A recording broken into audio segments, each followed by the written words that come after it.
మిత్రులకు నా నమస్సుమాంజలి. నేను మీ doctor Subhash acupuncture and chiropractic centre Tarnaka నుంచి. మనం ఈరోజు చాలామంది బయటికి చెప్పుకోలేని వాళ్ళ లోపలే బాధపడుతున్న సమస్య గురించి తెలుసుకునే ప్రయత్నం చేస్తాం. సో ప్రాబ్లం పేరు ఏంటంటే సెక్షువల్ ప్రాబ్లమ్స్. అది మగవాళ్ళలో ఎలాంటి ప్రాబ్లమ్స్ వస్తాయి అండ్ మనము ఏ పాయింట్స్ పెట్టొచ్చు వీటి మీద మాట్లాడదాం. ఫ్రెండ్స్, నాకున్న సమాచారం మేర ప్రకారము, నేను చూస్తున్న పేషెంట్స్ ప్రకారంగా చాలామంది యువతలో ఈ సెక్షువల్ ప్రాబ్లమ్స్ వస్తున్నాయి. సో ఇందులో ప్రథమంగా రెండు సమస్యలు వస్తున్నాయి. ఒకటేంటి, ఇరెక్టైల్ డిస్ఫంక్షన్. ఇరెక్టైల్ డిస్ఫంక్షన్ అంటే ఏంటి? అంగస్తంభన లేకపోవడం. అంటే పెనిస్, మన మామూలు భాష చెప్పాలంటే ఏంటి, అంగము గట్టిపడకపోవడం, స్ట్రైట్ అవ్వకపోవడము. ఇంకో సమస్య ఏంటి, ప్రీమెచ్యూర్ ఇజాక్యులేషన్. సో అదే దాన్ని మన తెలుగులో ఏమంటారు, శీఘ్రస్ఖలనం. అంటే వీర్యము తొందరగా బయటికి రావడం. నేను చాలామంది చూస్తూ ఉన్నాను, డే బై డే ఈ తరహా పేషెంట్స్ పెరుగుతూ ఉన్నారు. సో ఇది బయటికి చెప్పలేనిది, అలా అని ఊరుకుంటే ఉండలేం కదండి. సో చాలామందిలో చూస్తున్నాను. అండ్ దీనికి ప్రప్రథమంగా నేను గమనించింది ఏంటి అంటే, వాళ్ళు యుక్త వయసులో హస్తప్రయోగం చేసుకోవడము. ఇదొక ప్రధాన కారణము. ఇక దీంతోపాటు వాళ్ళకుండే జీవన విధానం, అంటే బ్యాలెన్స్ డైట్ తీసుకోకపోవడము, దాని తర్వాత వాళ్ళు స్ట్రెస్ఫుల్గా ఉండడము, ఇవి ప్రధాన భూమిక పోషిస్తున్నాయి. సో వీటి నుంచి మనం బయటపడాలంటే ఏం చేయాలి? ఒకటి, వీలైనంత వరకు మంచి నిద్ర ఉండే ప్రయత్నం చేయాలి. అండ్ మనకి ఏవైతే స్ట్రెస్ కలిగిస్తున్నాయో, అది ఫైనాన్షియల్ మ్యాటర్ అవ్వచ్చు, అది ఫ్యామిలీ పరంగా అవ్వచ్చు, సోషల్ పరంగా అవ్వచ్చు, ఎలా అయినా సరే దాన్ని మనం తెలుసుకొని ఆ ప్రాబ్లం నుంచి మనం బయటకు రావడము. దాంతోపాటుగా సరి అయిన పోషక విలువలన ఆహారం తీసుకోవడం. దీంతోపాటు మన వైద్యం ద్వారా, మన అక్యుప్రెషర్ ద్వారా వాళ్ళు ఏ విధంగా లబ్ధి తీసుకోవచ్చు. సో నేను బ్రహ్మాండమైన పాయింట్స్ చెప్తాను, చాలామందికి ఉపయోగపడ్డాయి. సో వీటిని జాగ్రత్తగా సిన్సియర్ చేసుకుంటే మీకు ఉపయోగపడతాయి. మిత్రులారా, మన వైద్యంలో స్పెషాలిటీ ఏంటంటే, మన వైద్యము curative as well as preventive. అంటే ఈ పాయింట్స్ చేసుకోవడం ద్వారా సమస్య లేని వాళ్లకు సమస్య రాకుండా ఉంటుంది, సమస్య ఉన్న వాళ్లకు ఆ సమస్య నుంచి బయటపడడానికి ఆస్కారం ఉంటుంది. సో నేను మీకు జాగ్రత్తగా చూపిస్తాను, మీరు ఫాలో అయ్యే ప్రయత్నం చేయండి. చూడండి, మీరు ఏ హ్యాండ్ అని తీసుకోవచ్చు. నేను ఇప్పుడు మీకు లెఫ్ట్ హ్యాండ్లో చూపిస్తున్నాను. మీరు ఏం చేయాలి, ఈ రెండు వేళ్ల మధ్య నుంచి ఇలా వెళ్ళండి. మీకు ఇక్కడ గుంట కనిపిస్తుంది. సేమ్ అలాగా మళ్ళీ ఈ రెండు వేళ్ల మధ్య నుంచి ఇలా వెళ్ళండి.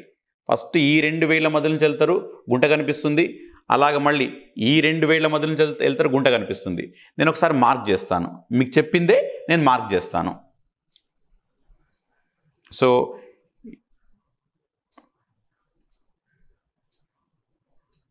చూడండి, ఈ రెండు వేళ్ల మధ్య నుంచి వెళ్తున్నాను, గుంట మళ్ళీ ఈ రెండు వేళ్ల మధ్య నుంచి వెళ్తున్నాను.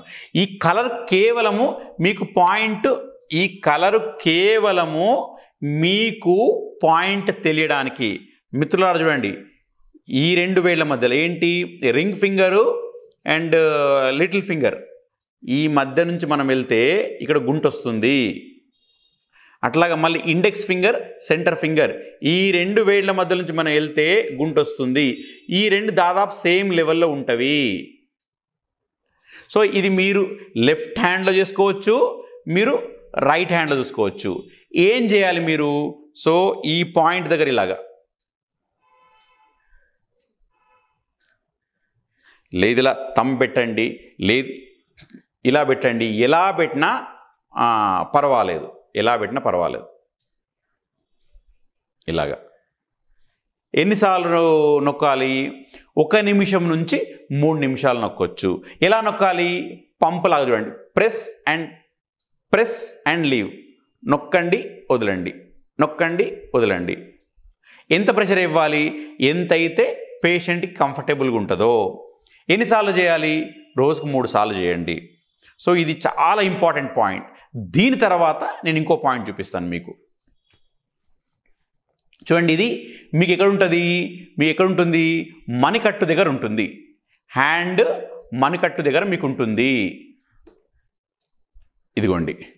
సో మీరు ఇక్కడ వ్రిస్ట్ దగ్గర నుంచి, ఈ వ్రిస్ట్ దగ్గర నుంచి ఒక 3 వేళ్ళు, 3 వేళ్ళ దూరం, ఇది వ్రిస్ట్ కదండి, చూడండి.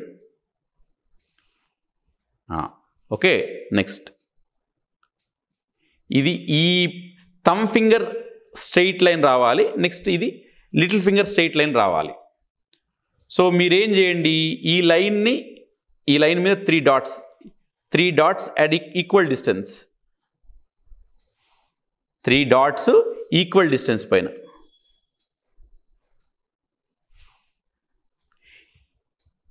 ఈ లైన్ ఎంత లెంత్లో ఉండాలి? ఆల్మోస్ట్ చూడండి, ఒక 3 ఫింగర్స్. ఈ మణికట్టు నుంచి, ఈ వ్రిస్ట్ నుంచి 3 ఫింగర్స్. ఇక్కడ ఒక లైన్ గీసుకోండి, ఇక్కడ ఒక లైన్ గీసుకోండి. ఈ లైన్ పైన మీరు 3 డాట్స్. ఒక డాట్ ఎక్కడ వస్తుంది? ఈ వ్రిస్ట్లో వస్తుంది. ఇంకో డాట్ ఈ లైన్ చివరిలో వస్తుంది, మధ్య డాట్. అట్లాగా సేమ్ దీనికి కూడా మీరు అలాగే, ఇలాగే చేయాలి మిత్రులారా. అట్లా మీరు లెఫ్ట్ హ్యాండ్కి చేయొచ్చు, రైట్ హ్యాండ్కి చేయొచ్చు. మీకు ఫస్ట్ చూపించిన పాయింట్ కూడా, ఈ 2 పాయింట్స్ కూడా లెఫ్ట్ హ్యాండ్లో ఉంటాయి, నెక్స్ట్ రైట్ హ్యాండ్లో ఉంటాయి.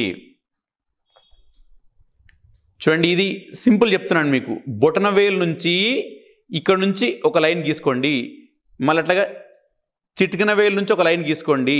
ఆ లైన్ లెంత్ ఎంత ఉండాలి? ఈ వ్రిస్ట్ నుంచి మనం 3 వేళ్ళు పెడితే ఎంతైతే లెంత్ ఉంటుందో ఆ లైన్ అంత లెంత్ ఉండాలి. ఒక పాయింట్ ఇక్కడ వ్రిస్ట్లోనే ఉంటుంది, ఇటువైపు కూడా అంతే, ఒక పాయింట్ వ్రిస్ట్లోనే ఉంటుంది. దాని తర్వాత మళ్ళీ ఒక పాయింట్ మధ్యలో, ఆ లైన్కి మళ్ళీ ఒక పాయింట్ చివరిలో. సో అట్లాగా పోని మీకు అంత గుర్తు లేదు, సింపుల్గా మీరు ఇలా నొక్కోవచ్చు. ఈ లైన్ అంతా నొక్కోవచ్చు, ఇబ్బంది ఏం లేదు. ఈ లైన్ అంతా ఇలా నొక్కండి, ఇబ్బంది ఏం లేదు. చూడండి, ఈ లైన్ అంతా ఇలా ఈ లైన్ అంతా ఇలా నొక్కండి, ఈ లైన్ అంతా ఇలా. సేమ్ అట్లాగే ఇటువైపు కూడా మీరు నొక్కోవచ్చు. సో ఒక పూట ఒక లైను, ఒక పూట ఒక హ్యాండ్, ఇంకో పూట ఇంకో హ్యాండ్. అంటే రోజుకి మనం 3 సార్లు చేస్తున్నాం కాబట్టి ఒకసారి ఒక హ్యాండ్, ఇంకోసారి ఇంకో హ్యాండ్ కూడా మీరు వాడుకోవచ్చు, ఇబ్బంది ఏం లేదు. సో మానసికంగా ఈ సమస్య నుంచి నేను బయటపడతాను అనే దృక్పథం పేషెంట్లో రావాలి. నేను చాలామందిలో చూసింది ఏంటంటే, వాళ్ళు మానసికంగా చాలా లో అయి ఉంటున్నారు. నేను ఇక ఈ ప్రాబ్లం నుంచి నాకు బయటపడదేమో, ఇంకా నేను పెళ్ళికి అర్హుడిని కానేమో అనే ఈ నెగటివ్ మైండ్ సెట్లో ఉంటున్నారు. కాబట్టి మీరు అలాంటి మైండ్ సెట్లో ఉండాల్సిన పని లేదు. జాగ్రత్తగా వీటిని మీరు వాడుకోండి, మీ సమస్య నుంచి బయటపడండి.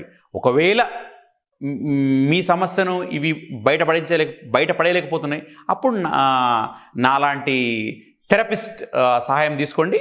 డెఫినెట్గా మీరు మీ సమస్య నుంచి బయటపడడానికి చాలా ఆస్కారం ఉంటుంది. అట్లాగా మన ద్వారా చాలామంది ఈ సమస్య నుంచి బయటపడ్డారు. ఫ్రెండ్స్, ఇంకో మంచి వీడియోతోటి మళ్ళీ కలిసే ప్రయత్నం చేస్తాం.